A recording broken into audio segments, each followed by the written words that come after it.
तुझे एग्जाम नहीं देना क्या? थोड़ी देर और सोने दीजिए ना पापा। तू उठता या फिर मैं तेरे ऊपर पानी फेंकूं? रोज गधों की तरह सोता रहता है, पेपर की कोई टेंशन ही नहीं है।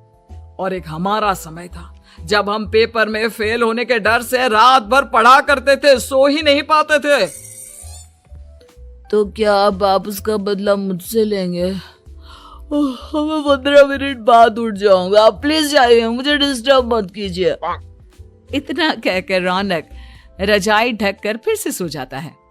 तू ऐसा नहीं मानेगा, रुक मैं अभी पानी लेकर आता हूँ।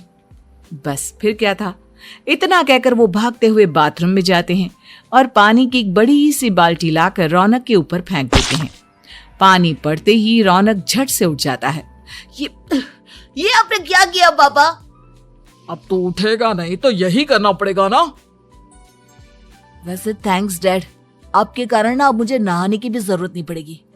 चलिए अब आप माँ से बोलकर मेरे कपड़े निकलवा दीजिए, तब तक मैं ब्रश कर लेता हूँ।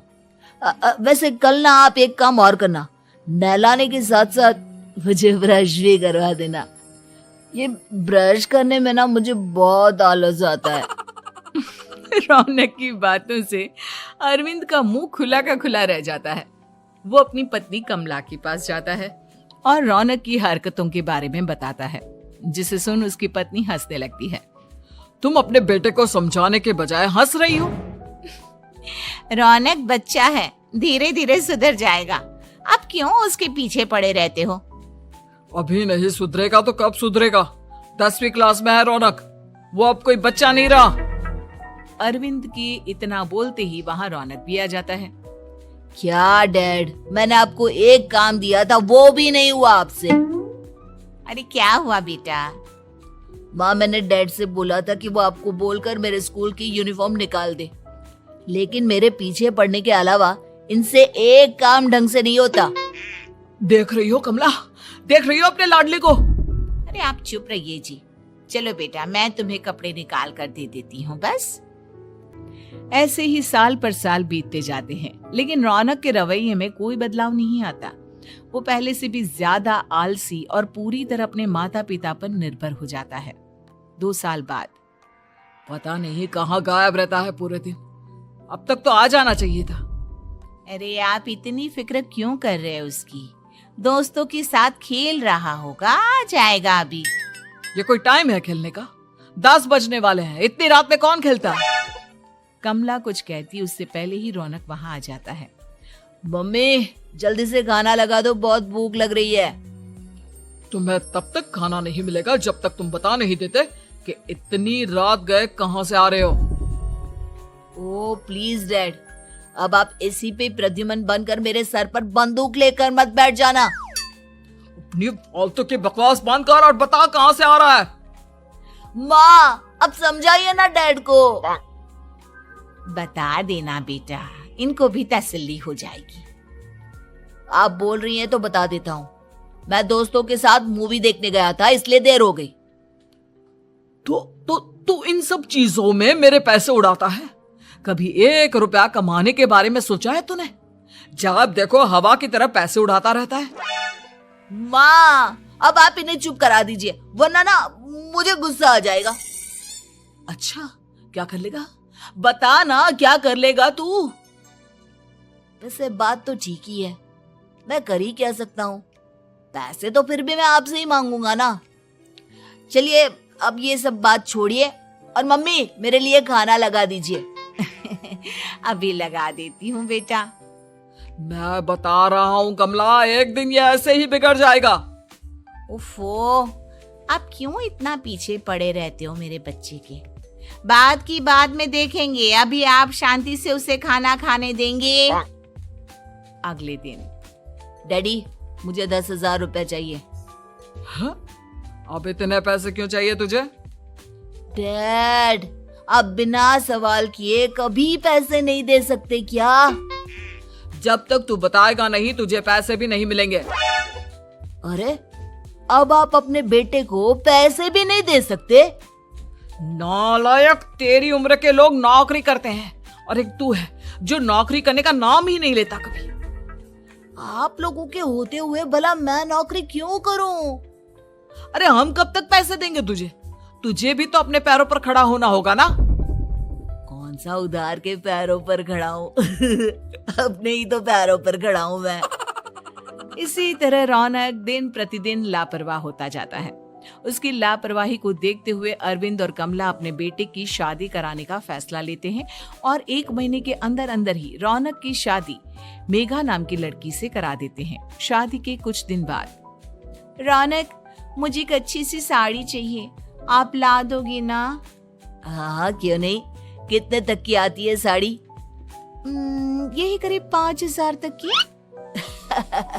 तुम चिंता मत करो, मैं आज ही डैडी से पैसे मांगकर तुम्हारे लिए साड़ी ले आऊंगा। आप कब तक ऐसे ही अपने पापा से पैसे मांगते रहेंगे? कोई अच्छी सी नौकरी क्यों नहीं कर लेते आप? अरे डैड के होते हुए मुझे नौकरी करने की जरूरत ही क्या है? पर आप ऐसे कब तक उनसे पैसे मांगते रहेंगे? कुछ आपको अपने दम पर भी तो करना होगा ना। अब तुम भी बाकी लोगों की तरह मुझे ज्ञान देना शुरू मत कर देना। साड़ी चाहिए ना तुम्हें, मिल जाएगी बस। इतना कहकर रौनक अपने पिता से पैसे मांगने चला जाता है। डैडी, मुझे 5,000 रुपया चाहिए। अब 5,000 क्यों चाहिए तुझे? वो मेघा को साड़ी चाहिए थी। अरविंद आगे बिना कुछ कहे चुपचाप उसे पैसे निकाल कर दे देता है। कुछ दिन बाद, तुम्हें नहीं लगता कमला, रौनक हम पर पहले से भी ज्यादा डिपेंड हो गया है? मुझे तो अब उसके भविष्य की चिंता होने लगी है। कल को हमें कुछ हो गया तो वो क्या करेगा? काश तुमने पहले ये सोच लिया होता तो आज हमारा बेटा इतना लापरवाह नहीं होता। तब मुझे कहाँ पता था कि मेरा लाड प्यार उसे इतना बिगाड़ देगा कि वो इस हद तक लापरवाह बन जाएगा। कोई बात नहीं, अभी भी देर नहीं हुई। मुझे पता है उसे कैसे सुधारा जा सकता है। कैसे? अरविंद कुछ कहता उससे पहले रौनक वहां आ जाता है और पैसों के लिए हाथ फैलाने लगता है। डैड, मैं और मेघा बाहर घूमने जाना चाहते हैं। अरे वाह, ये आज सूरज कहाँ से निकला है? Dad please. अच्छा चलो अब मुद्दे की बात करो। मुझे अब 25,000 चाहिए। अब तुम्हें 1 रुपया भी नहीं मिलने वाला। अगर तुम्हें पैसों की इतनी ही जरूरत है तो कोई ढंग की नौकरी कर लो। मम्मी, आप कुछ कहिए ना डैड को। बेटा, वो गलत क्या बोल रहे हैं? ये सब हम तेरे भले के लिए ही तो कर रहे हैं। मम्मा, मैंने बताया ना आपको, मुझे नहीं करनी कोई जॉब वॉब। तो ठीक है, निकल जाओ हमारे घर से।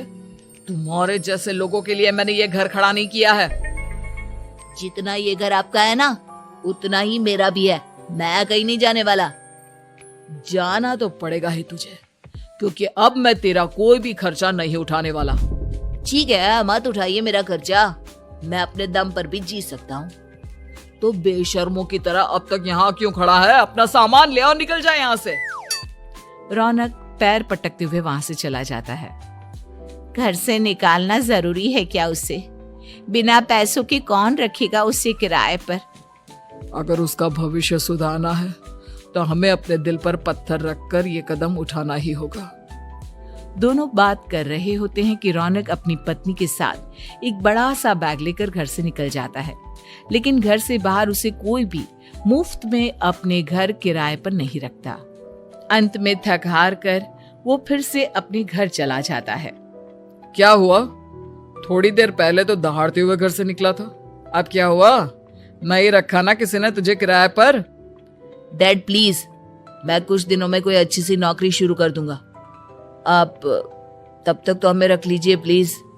सुबह से रात हो चुकी है लेकिन कोई हमें रखने को राजी नहीं है। अब आप ही बताइए, इतनी रात को मैं मेघा को लेकर कहाँ जाऊंगा? ठीक है, बहू की वजह से मैं तुझे घर पर रख रहा हूँ, लेकिन तू इस घर में एक बेटे की नहीं बल्कि एक किराएदार की हैसियत से रहेगा। 3 महीने है तेरे पास। इन 3 महीनों के अंदर अंदर मुझे तेरी पहली तनख्वाह हाथ में चाहिए, समझ गया? पक्का डैड, इन 3 महीनों के अंदर अंदर तो कोई बढ़िया सी नौकरी ढूंढ ही लूंगा मैं। ऐसे ही धीरे धीरे समय बीतने लगता है और अरविंद के दिए 3 महीनों में से 2 महीने बीत चुके होते हैं। पापा जी ने हमें 3 महीने दिए थे, जिसमें से 2 महीने तो बीत चुके हैं। अब ये आखिरी महीना बचा है। अरे तुम चिंता मत करो, आज मेरा ना 2 जगह इंटरव्यू है, दोनों में से कहीं ना कहीं तो जॉब लग ही जाएगी। अच्छा, all the best. Raunak interview के लिए निकल जाता है, जिसके बाद शाम में रौनक घर आता है। कैसा गया इंटरव्यू? आपकी नौकरी लगी या नहीं? अरे पहले सांस तो ले लेने दो अच्छे से। बताइए ना, मुझसे तो जरा भी इंतजार नहीं हो रहा है।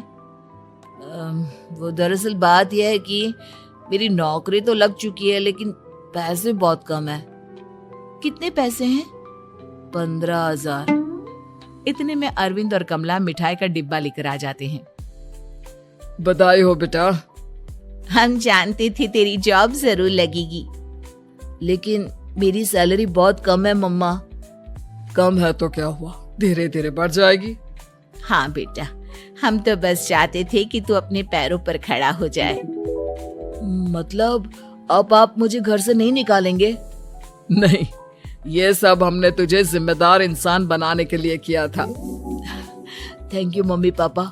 अगर आप दोनों ऐसा नहीं करते तो मुझे कभी अपनी जिम्मेदारियों का एहसास तक नहीं होता। आज आपने मुझे सिखा दिया कि इंसान का अपने पैरों पर खड़ा होना भी जरूरी होता है। इतना कहकर रौनक झट से अपने माता पिता के गले लग जाता है और अपनी कमाई की पहली तनख्वाह वो अपने माता पिता के हाथ में सौंपता है। इस तरह रौनक एक गैर जिम्मेदार व्यक्ति से एक जिम्मेदार व्यक्ति बन जाता है।